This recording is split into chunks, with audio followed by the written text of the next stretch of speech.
গুরু নমস্কার সকলকে। আবারও ফিরে এসেছি আপনাদেরকে নিয়ে আলোচনা করতে সেই গুরুতত্ত্ব প্রসঙ্গে। আমি এই আলোচনাটাকে ধরে রাখছি কারণ প্রথম দীক্ষা, তারপরে তান্ত্রিক সন্ধ্যা। আমি নিত্যকর্ম নিয়ে আলোচনা করছিলাম, তো এই আলোচনাটা করতে গিয়ে আমি যেটা অনুধাবন করলাম যে যদি ভালো করে আমি সন্ধ্যাটা নিয়ে আলোচনা নাই করি তাহলে তো আর নিত্যকর্ম হবে না। আবার যদি সন্ধ্যা নিয়ে আলোচনা করার আগে গুরুতত্ত্ব নিয়ে ঠিক করে আলোচনা না করি তাহলে তো সন্ধ্যাটা আবার ঠিক করে বোঝানো যাবে না। তাই জন্য আমি সন্ধ্যা বিষয়ে আলোচনার পূর্বে বেশি গুরুত্ব আরোপ করেছি গুরুতত্ত্ব নিয়ে আলোচনা। এটাকে কমপ্লিট করার পর আমি সন্ধ্যা বিষয়ক আলোচনায় প্রবেশ করব। আজকে যে বিষয়টা নিয়ে আমি আলোচনা করব সেটা হচ্ছে গুরুর প্রকারভেদ। পিছিলা তন্ত্রে বলছে গুরুস্তু দ্বিবিধ প্রক্ত দীক্ষা শিক্ষা প্রভেদত আদৌ দীক্ষা গুরু প্রক্ত শেষে শিক্ষা গুরুর মত। এর অর্থ কি না, গুরু দুই প্রকার, একজন হচ্ছে শিক্ষাগুরু, একজন হচ্ছে দীক্ষাগুরু। প্রথম বলছে আদৌ দীক্ষা গুরু, প্রথম দীক্ষাগুরু থেকে দীক্ষা নেবে, পরে শিক্ষাগুরু করবে। এখন এই শিক্ষাগুরু এবং দীক্ষাগুরু কারা, এই বিষয়ে আলোচনায় আসবো। তার আগে আর একটা বিষয়ে বলে দিই যে কুলাগম তন্ত্র, এই তন্ত্রে কিন্তু আবার দীক্ষাগুরুর গুরুর 6 রকম প্রকারভেদের কথা রয়েছে। সেখানে কি কি বলছে, প্রেরক, সূচক, বাচক, দর্শক, শিক্ষক এবং বোধক। এই 6টা বলছে প্রেরক সূতকশ্চৈব বাচক দর্শকস্তথা শিক্ষক বোধকশ্চৈব সরেতে গুরবস্মৃতা পঞ্চৈতে কার্যভূত্বাসু কারণম বোধক ভবে। আচ্ছা, এই অর্থাৎ যেটা আমি বললাম যে 6 প্রকার গুরু, সেই গুরুর কথাই বলা হচ্ছে যে এই প্রেরক, সূচক এবং হচ্ছে দর্শক, শিক্ষক, বোধক, এই হচ্ছে 6 প্রকার গুরু। এখন বলছে এরপরে যে পঞ্চৈতে, এই যে প্রথম 5 জন অর্থাৎ প্রেরক, সূচক, বাচক, দর্শক, শিক্ষক এবং শিক্ষক, এই যে 5, এই 5 জন হলো কার্যভূত, অর্থাৎ এদের দ্বারা এরা কাজ করিয়ে নিয়ে যায়। কিন্তু কারণ, যে কোনো কর্মের একটা কার্য এবং কারণ থাকে। তো এই যে দীক্ষাটা কর্ম, এর একটা কার্য, এই 5 জন সেই কার্যটি করায়। কিন্তু কারণটা কি, কারণ হচ্ছে বোধের জাগরণ, যেটা আমি সদ্গুরু প্রসঙ্গে আলোচনা করতে গিয়ে বলেছি যে অহম ব্রহ্মাস্মি, আমি সাক্ষাৎ ব্রহ্মস্বরূপ, আমি ব্রহ্ম। এই যে বোধের জাগরণ যিনি করান তিনি হচ্ছেন বোধক, ইনি হচ্ছেন কারণ। তো এই 6 প্রকার গুরুর কথা কুলাগম শাস্ত্রে বলেছে, তন্ত্রের একটি গ্রন্থ। তো প্রথমে আমি আসছি যে পূর্বোক্ত সেই শ্লোকটি নিয়ে, যে গুরুস্তু দ্বিবিধ প্রক্তা। আজকের দিনে শিক্ষাগুরু বললে আমরা স্কুল কলেজের মাস্টারমশাই বা যার কাছে আঁকা শিখি, গান শিখি, এদেরকে অনেকটা বুঝে নিই।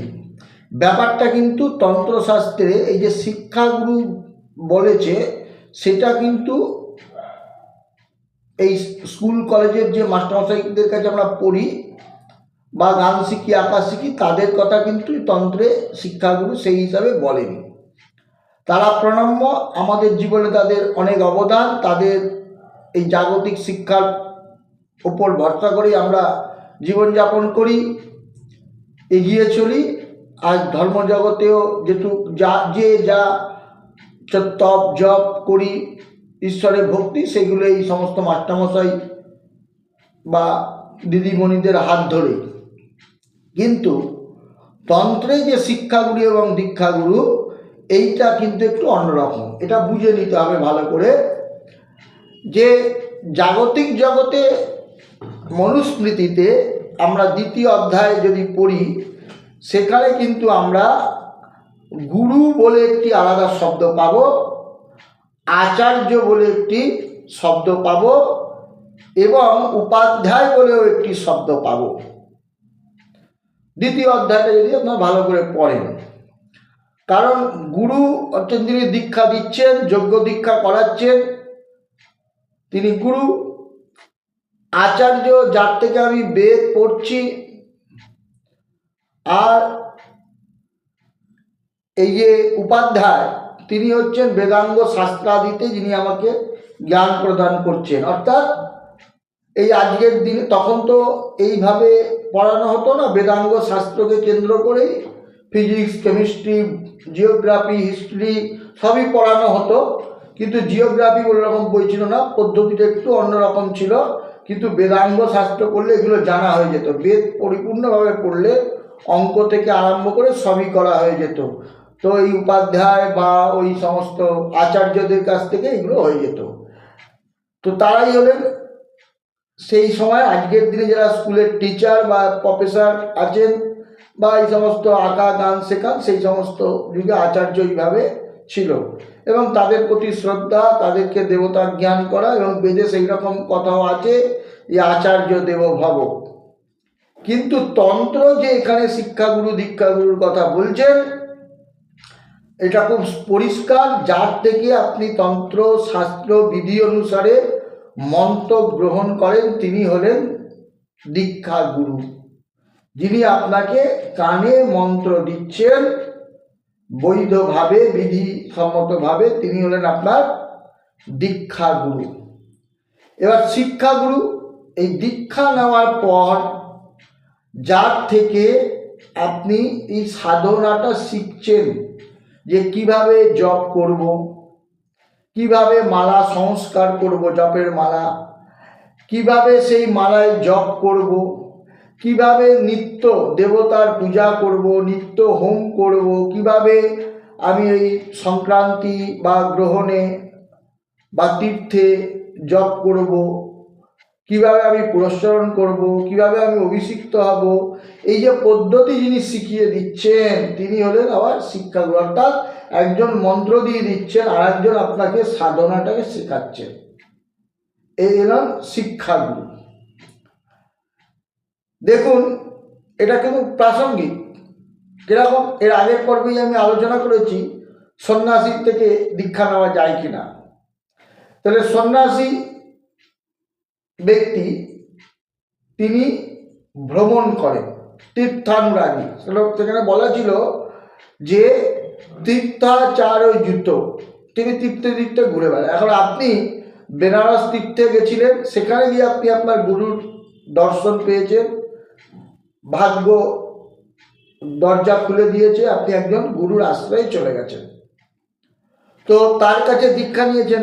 এবার তিনি তো তীর্থে তীর্থে ঘুরে বেড়ায়, দীক্ষা মন্ত্রটা শুধু পেয়েছেন, তারপর তাকে পাচ্ছেন না, তিনি সেখান থেকে আবার অন্য জায়গায় চলে গেছেন, পরিব্রাজক জীবনযাপন করেন। তখন তাহলে আপনি জপ শিখবেন কোত্থেকে, তারপরে অভিষিক্ত হবেন কিভাবে, কিভাবে পুরস্চরণ করবেন। এখন তো সবাই দীক্ষা নিচ্ছে, পুরস্চরণ করেন না, দীক্ষা তারপরে সাত্যাভিষেক, মাঝখানে যে এই পুরস্চরণ রয়েছে, যে মন্ত্রে দীক্ষিত তারপরে গ্রহ পুরস্চরণ, এইসব কিছুর ব্যাপার নেই। একদম কত তাড়াতাড়ি একদম সাম্রাজ্যাভিষেক পর্যন্ত লাফানো যায়, খালি সেই জাম্প দেওয়ার চেষ্টা। এবং সেগুলো আমরা দেখি, এগুলো সাধনার গুপ্ত বিষয়, বলতেও খুব লজ্জা লাগে যে এই পথে গিয়ে তারপরে কি করে কত তাড়াতাড়ি আমি একটা ব্যানার বানিয়ে রাস্তায় ঝোলাবো যে আমি সাম্রাজ্যাভিষিক্ত, আমি অমুক অভিষিক্ত, আমি তমুক অভিষিক্ত। এই সমস্ত করাটা কিন্তু তন্ত্রের এই নয়, এটাকে বলে ব্যভিচার। কারণ তন্ত্র বলছে তোমার সাধনাকে অবগুণ্ঠিত করে রাখবে, লোককে শেখান, তাতে কোনো সমস্যা নেই, কিন্তু যে প্রচার করা এটা তো সাধনার বিষয়। আপনি অভিষিক্ত কে জানতে চেয়েছে, এটা কি অ্যাডভার্টাইজ করার দরকার কি? এটা করতে হয় কোনো বিশেষ কারণে, যারা করে তারা জানে, কিন্তু এগুলো উচিত নয়। তো এখন যাই হোক, আপনি তাকে পাচ্ছেন না আর পাবেনও না। তাই জন্য আপনাকে দীক্ষা মন্ত্র ত্যাগও করা যাবে না। তাহলে ওই দীক্ষাগুলি যেমন আছে শাস্ত্র তাই ব্যবস্থাও দিয়েছেন। তুমি একজন সিদ্ধ পুরুষের থেকে সিদ্ধ মন্ত্রে দীক্ষা পেয়েছো এবং সাধন পদ্ধতিটা তুমি আর একজনের থেকে শিখে নাও। এই যে সাধন পদ্ধতি যার থেকে শিখছো তিনি হলেন শিক্ষাগুরু। কিন্তু আগের দিনে খুব দুর্ভাগ্য, আমরা ব্যাস পূর্ণিমার দিন দেখি, অর্থাৎ গুরু পূর্ণিমার দিন যাকে তাকে ওই আসনে বসিয়ে দেওয়া হয়। যে ধরুন অভক্ষ ভক্ষণ করে, মানে ফুল প্যান্ট পরে আছেন, গুরু পূর্ণিমার দিন তাকে গুরু বলে পায়ে জড়িয়ে ধরে ব্যাস পূজা করছে। এগুলো অনাচার। ওইখানে যে এই নিয়ে একবার ফেসবুকে আমি একবার লিখেছিলাম, এটাতে অনেকে আমার প্রতি রুষ্ট হয়েছিলেন, কিন্তু আমি শাস্ত্রের কথা বলেছি যে ব্যাস পূর্ণিমা, ব্যাসদেব ছিলেন ব্রহ্মবিদ সদ্গুরু, তিনি অবতার পুরুষ। তো তিনি হচ্ছেন যে গুরু, তার যে গুরুবাদ সেটা বেদ এবং বেদের সাথে সম্পৃক্ত বিষয়ের সাথে যুক্ত। সেখানে যে ইংরাজি কেমিস্ট্রি ইত্যাদি পড়াচ্ছেন তারা আমার নিশ্চিত রূপেই আমার শিক্ষাগুরু, কিন্তু সেই শিক্ষাগুরু আর এই শিক্ষাগুরু কিন্তু এক নয়। তাদের জন্য তো ভারত সরকার থেকে একটা ব্যবস্থা করা আছে সেপ্টেম্বর মাসে, সেদিনকে তাদের নিয়ে আপনি আপনার শ্রদ্ধা জানান।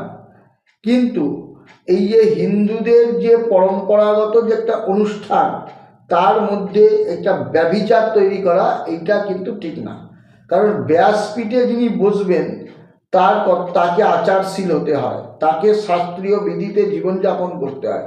যে কোনো লোক ব্যাসপীঠে বসে, ব্যাস পূজার পিঠে বসে ব্যাসদেবের স্বরূপ হয়ে ব্যাসদেবের আবির্ভাব তিথিতে এরকম গুরু পুজো নিতে পারেন না। কারণ আপনি তাকে বসাচ্ছেন ব্যাসপীঠে, তাকে তো আপনি সেই ব্যাসদেবের আসনে বসাচ্ছেন। ব্যাসদেবের জগৎগুরু, সেই তার আসনে বসিয়ে তাকে যে আপনি পূজা করছেন, তিনি তো এই জগতেরই লোক নন এবং তিনি তার জীবনযাত্রা, আমি তাকে ছোট করছি না, আমি এটা বলছি, একটু ভালো করে বোঝার চেষ্টা করবেন।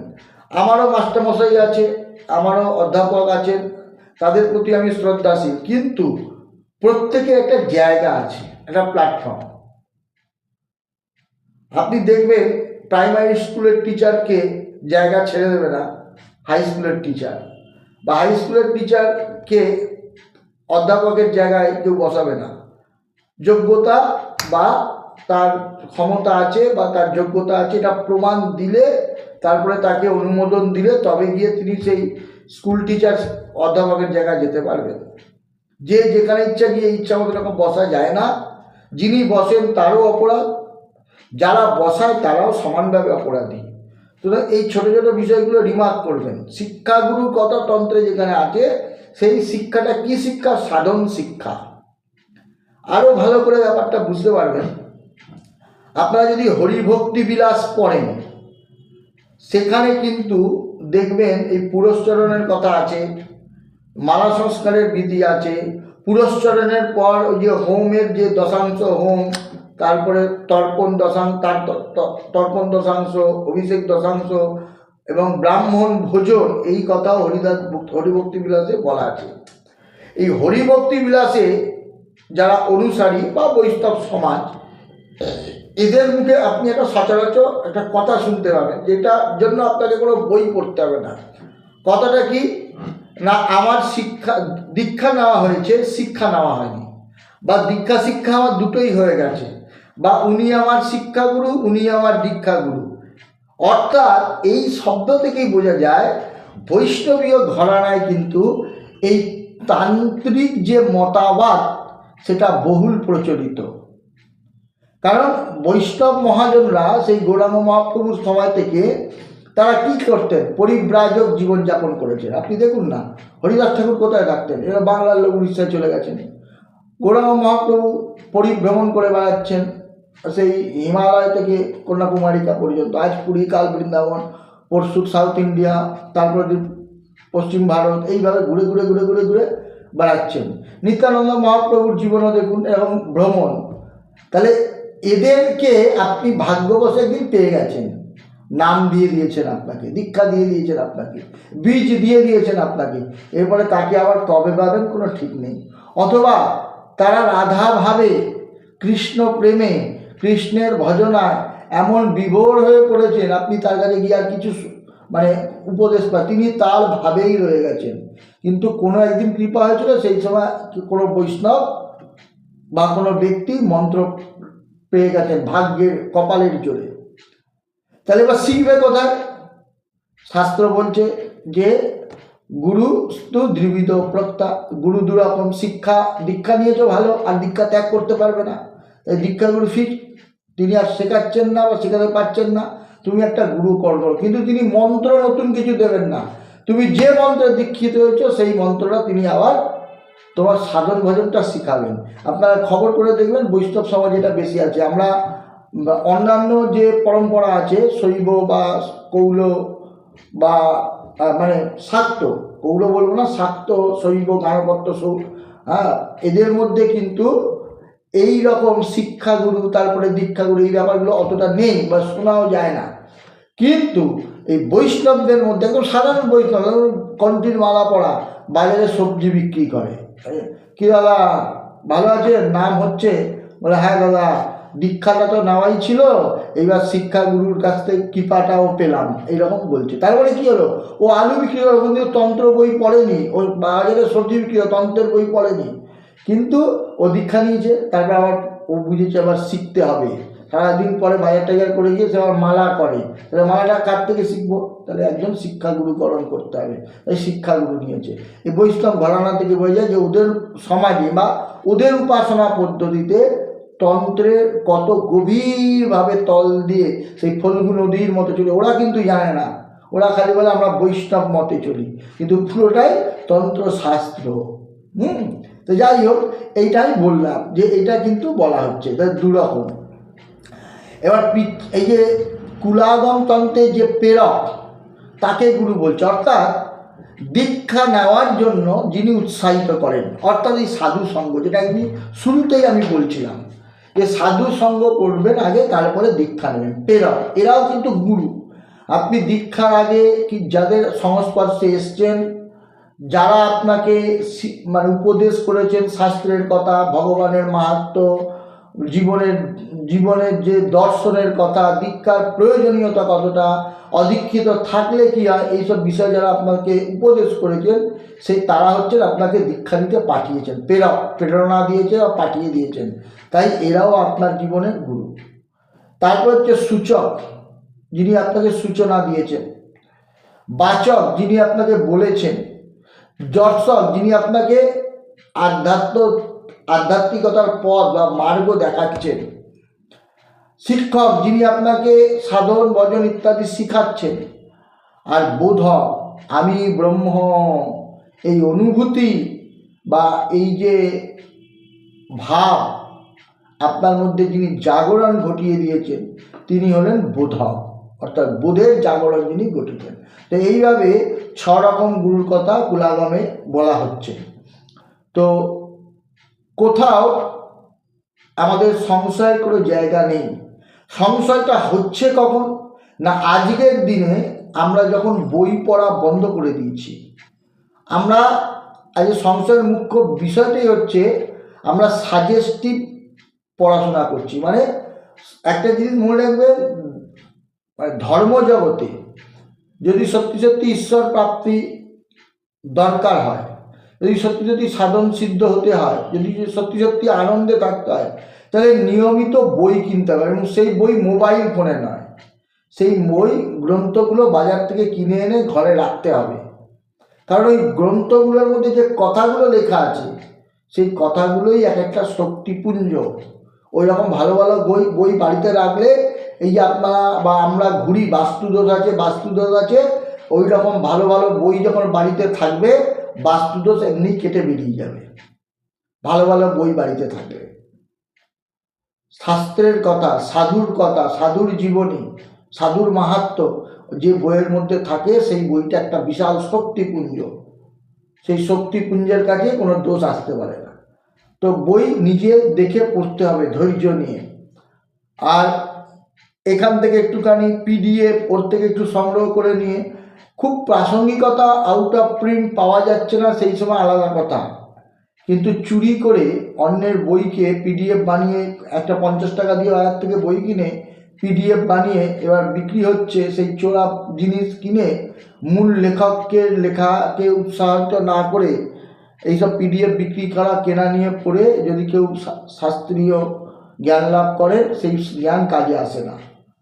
তো এইগুলো করতে যাবেন না। নিয়মিত জীবনে শাস্ত্র পড়ুন এবং জীবনটাকে ঠিক ঠিক জায়গায় নিয়ে যান। আজকের জীবনের মূল যে সমস্যা সারা দেশব্যাপী বিশ্বব্যাপী, তার কারণ হচ্ছে আমরা অধর্ম করি ধর্মের আকারটাকে ধারণ করে। অর্থাৎ আমাদের প্রত্যেকের ওপরে একটা খোলস রয়েছে, ধর্মের খোলস, যে আমি এটা ধার্মিক, কিন্তু ভেতরে আমাদের কোথাও অধর্ম বাসা করে রয়েছে, একটা ব্যাধির মতো। ফলে ধর্মাচরণটা আমাদের ঠিক ঠিক হচ্ছে না, এবং আমাদের এই ধর্মাচরণ ঠিক না হওয়ার কারণে দুঃখ, জ্বালা, যন্ত্রণা এগুলো মিটছে না। তো আশা করি এই আজকের আলোচনা আপনাদের কাজে লাগবে। পরে আরও আলোচনায় থাকবো, আপনারাও আমার সাথে থাকবেন এই আশা আমি রাখছি। জয় গুরু, নমস্কার সকল।